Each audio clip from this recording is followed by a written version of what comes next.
Hello everyone, welcome to a new Wednesday Homework Lab edition. This week we're going to go through a lot of things. So let's start with the little ones, and the little ones are now divided in two groups. First group are starting, the second group is already in page 24 of the John Thompson book. Okay, so we'll start with the ones that are just starting this couple of weeks. Okay, so let me share camera.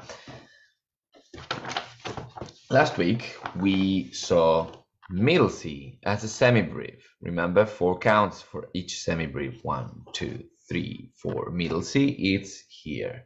We play it with the right hand with finger number 1. 1, 2, 3, 4. And then with the left hand we also play it with finger number 1. And middle C is the same one. Okay, just like a recap, when you find middle C on the top part of the stave where the treble clef is, you play it with your right hand. You see, it's there. If you find it at the bottom part of the stave where the bass clef is, then you play it with your left hand. Middle C, that little thing with a stripe in the middle. All right, so now this week we are looking at something else. It is middle C, still middle C, still this note, but as a minim. A minim is not a semibreve. It's not this big rounded note. It is a bit smaller and it has a stem. Okay, still the head is not filled up with the black color, so it's just a little head and a stem, and it lasts for 2 beats. So we play middle C as it says here, treble clef, middle C, finger number 1, and we only count to 2. So we do 1, 2. Let me just put a bit more volume on this piano. Okay, we do 1, 2. And then with the left, what do we do? Also 1, 2. 1, 2. Okay, that's a minim. So now let's play this particular song called Grandfather's Clock. It has 2 minims on the treble clef, then 2 minims on the bass clef, then again 2 minims on the treble clef, 2 minims on the bass clef. Okay, and it's always middle C, always middle C. So this is basically a one note song. The only difference is that I play it with different hands. So here we go. 1, 2, 1, 2, 1, 2, 1, 2. Okay, that's how we will count the minims. But because this is 4/4, each bar has 4 beats. So it would be 1, 2, 3, 4. Okay, beats 1 and 2, and then beats 3 and 4. 1, 2, 3, 4. 1, 2, 3, 4. 2, 3, 4. 2, 3, 4. All right, that was easy, wasn't it? Okay, you give it a go. Now for also the little ones, but the ones that are a bit more advanced, we are going to page number 24, and we are here on Funny Faces. Funny Faces has also changing hands. So I start with my left, then I play some note with my right, right, left, left, right, right, left. Okay, and it keeps going. Now this we need to understand that this is a 3/4 time signature. That means it has 3 beats per bar. So this is 1, 2, 3, 1, 2, 3, 1, 2, 3, 1, 2, 3. Easy, right? Now we already know what a minim is. A minim is 2 beats, and a crotchet, it's only 1 beat. That's why we have 2 beats plus 1 equals 3, and then we close the bar, we finish it, and then for the next bar we also have 2 beats and then 1 beat. Okay, then we can close the bar. Already 3 beats. 1, 2, 3 bar. 1, 2, 3 bar line, okay? There's somewhere around here, there's 3 crotchets. So it's 1, 2, 3 bar line, okay? There's another example, something different. Okay, here. That is a dotted minim. Remember, the dotted minim, it doesn't only go for 2 bits, it goes for 3 bits. So 1, 2, 3, 1, 2, 3. That's why there's only 1 note in the whole bar, because it already takes the 3 bits. Okay, that was about time values, but what about the notes? We are doing more notes. We are playing more notes here in the whole song apart from middle C. So it's only not only this note. There's more. Let's see. Which notes do we play with the right? Let's just have a quick look. With the right hand, we'll play E with my 3rd finger. What else do we play? Let's find. Okay, we also play middle C.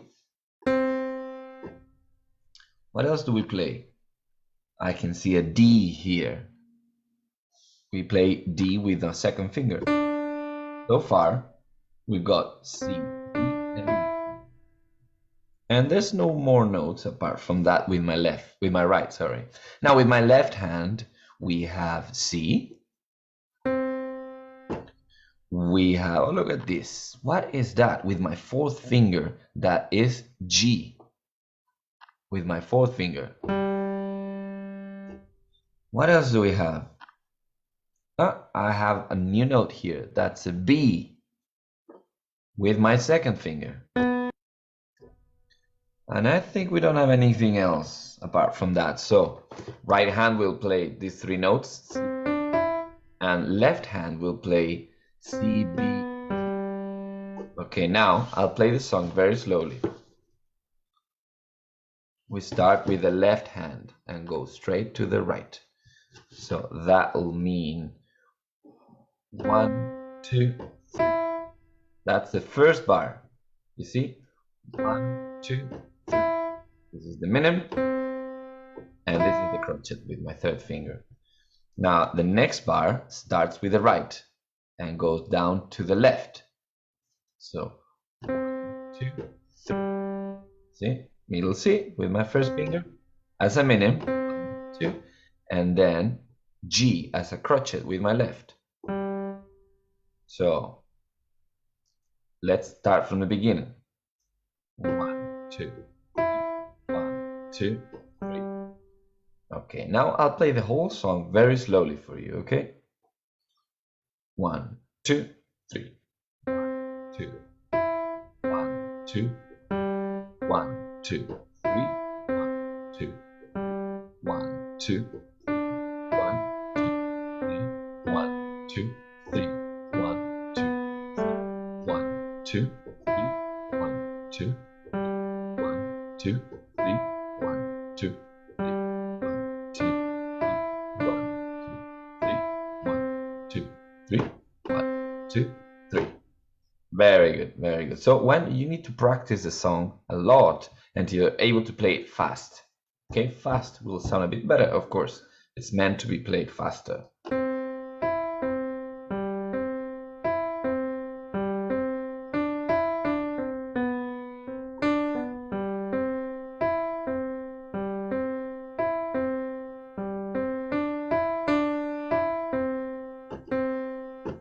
Very good. Okay, let's move on. With my beginner students, we have been doing arpeggios and broken chords for quite some time now. And last week, we did an arpeggio progression of chords, okay? So we did C major, A minor, F major, and G major with the left hand, okay? So remember, C major, A minor, F major, G major, and repeat. C major, A minor, F major, G major, repeat. C major, A minor, F major, G major, repeat. Okay, and it repeats in a loop forever. Forever. Okay, but we didn't just play it as chords, we played it as arpeggios, like this.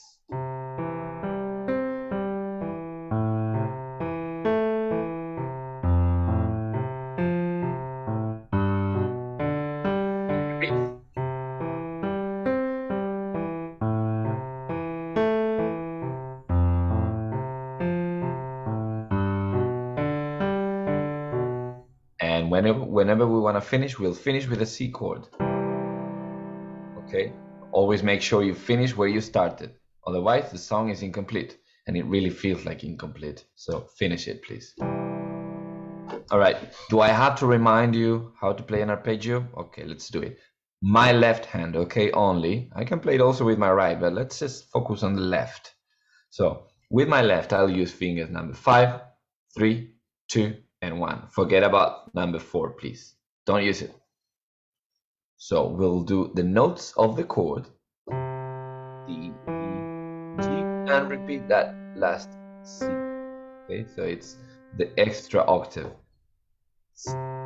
Then E, G, and then C again. And go down.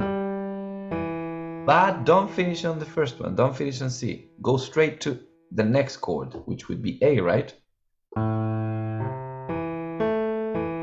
And don't finish it, and go straight to F. Don't finish it. Don't finish it on F. Go straight to G. Don't finish it on G. Go straight to repeating everything from C.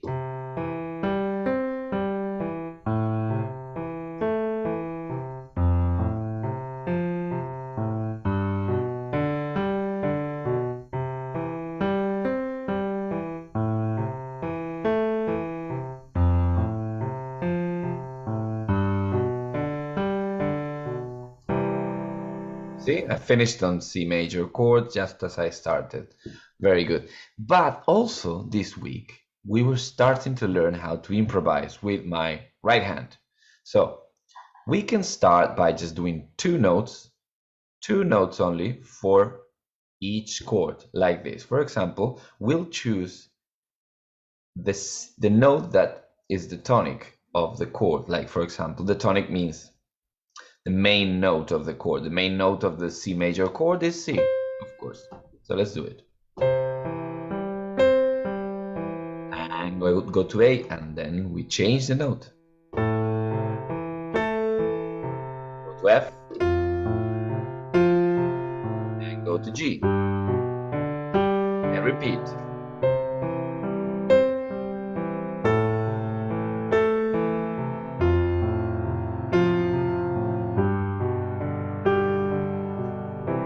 Okay, now once you have practiced with that a lot and you can play perfectly those arpeggios with the left hand, all you need to do is when it comes to choosing which note to play with the right hand, you cannot go wrong if you choose any of the notes of the chord you're playing with the left. For example, if I'm playing a major chord, I can just play any of the notes of the chord, like C or E, in any order and at any rhythm, like this.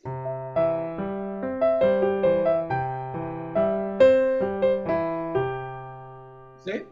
I'm just playing C, E, G, G, G, G, G, G. Only those three notes, C, E, and G, in any order. When I change chord, I'll do the same, but with the next chord.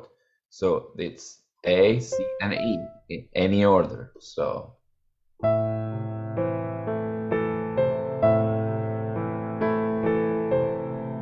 next chord is F. Same thing. Choose the notes of F.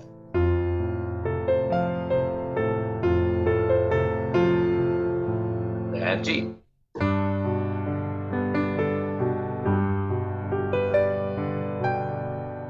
And go back to C.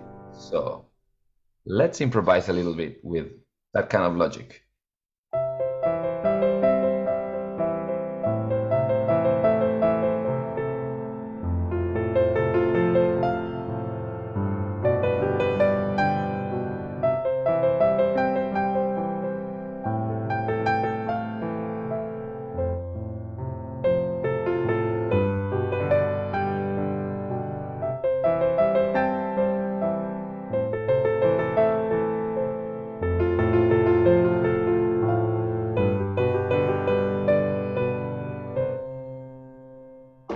Okay, if you want to go one step further, you can always play the seventh note, for example, of that chord. So the seventh note would be If we're talking about C major chord, we got C, we got E, we got G, and we could also have the seventh, which would be B. Okay, this is a bit more advanced.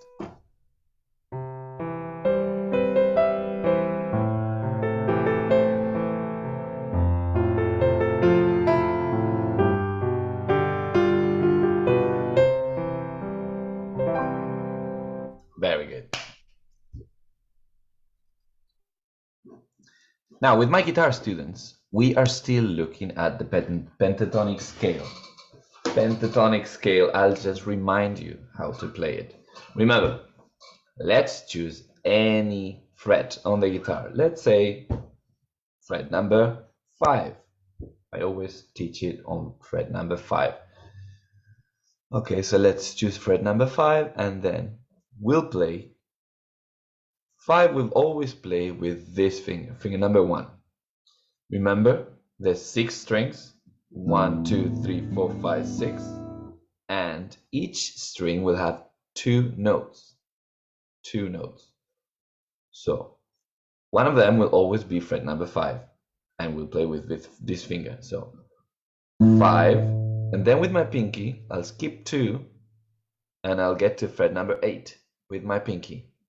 So it's 5, 8. Then let's go to the next string, and we'll do 5 again, but this time I'll use my third finger, this one, and I'll play 7 instead of 8. So 5, 7. Then 5 again on the next string, then 7 again, then 5 again, and then 7 again, then 5 again. This time is 8. Then 5 again, and again 8. Okay, this is a quick reminder. We've already seen this 2 weeks already, but you need to remember it forever because this is super useful. Pentatonic scale is one of the most useful scales ever.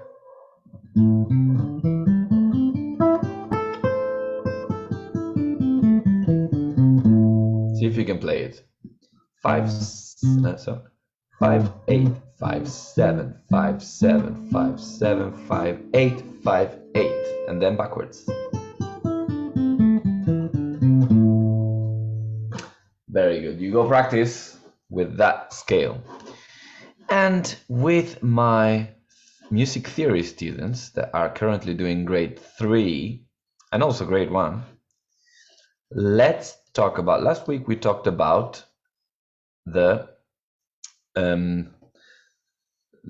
keys that can go up to 4 sharps. So with no sharps and flats, we've got C major and its relative minor, which is A minor. All right. With 1 sharp, we got G major and the relative minor, remember, E minor. With 2 sharps, we got D major and the relative minor is B minor. With 3 sharps, we got A major, and the relative minor is F sharp minor. And with 4 sharps, we've got, what is it? E major, and the relative minor is C sharp minor. You should already know this by heart. Okay, you should already memorize this, all of those, because today we are learning the other side of the circle of fifths. We're going towards the flats instead of the sharps. So let me share a whiteboard. Okay, so this is it. So I'll just do a quick recap. Remember, with no sharps and no flats, we got C major, and the relative minor, it's A minor. Now we'll add 1 sharp. 1 sharp. Okay, with 1 sharp we've got G major, and the relative minor is E minor. Remember the trick to learn the relative minor? You just count down 3 semitones. So from G, 1 semitone down is F sharp, another semitone down is F, another semitone down, the third one is E. That's why it's E minor. Okay, next with two sharps. Two sharps, we've got D major. And the relative minor, let's count down. D flat, C, and B. B minor, that's the relative minor. Now with three sharps, we've got A major. And the relative minor, let's count down. So G sharp, F sharp, sorry, yeah, G sharp, G, and then F sharp. So it's F sharp minor. Remember, it's F sharp minor, not F minor, but F sharp minor. And with four sharps, that's a weird way of writing a number 4. With four sharps, we've got E major, and the relative minor, let's count down, it's D sharp, D, and C sharp minor. C sharp minor. Okay, you should already know all this by heart, especially this, which is so easy, no sharps, no flats, and then the rest. Okay, so today we'll go to the side, only by 2 flats, all right? I don't want to get too heavy. So let's do with 1 flat. Remember how to write the flat, it's just like a little B. With 1 flat, we've got F major, and the relative minor, come on, let's just count. From F, let's go down. We got E, then we got E flat, and then we got D. So D minor is the relative minor. Remember that, F with 1 flat, F and D minor. Now let's go to 2 flats. 2 flats. We've got B flat major. It's not B major, it's B flat major. Remember that B flat, it's a totally different note. It's not B, okay? It's a different note, basically. And the relative minor is, remember to count down 3 semitones. So from B flat, we get to A, then we get to A flat, and then we get to G. So it is G minor. G minor, okay? So we've got the sharp side of things and we've got the flat side of things. And basically, we're still missing out on the 3 flats and the 4 flats. Okay, but not for this week because it's already too much. So please memorize these four key signatures. F and D minor, and with 2 flats, B flat and G minor. Have a good look at this. If you can take a screenshot. You can take a picture with your phone. You can somehow get it there. You can replay the video if you want and pause it. That's it, easiest way. And that was all for today, and I hope you learned a lot. And it was a good recap for you. All right, so I'll see you in class. Enjoy your week and your weekend. Bye-bye.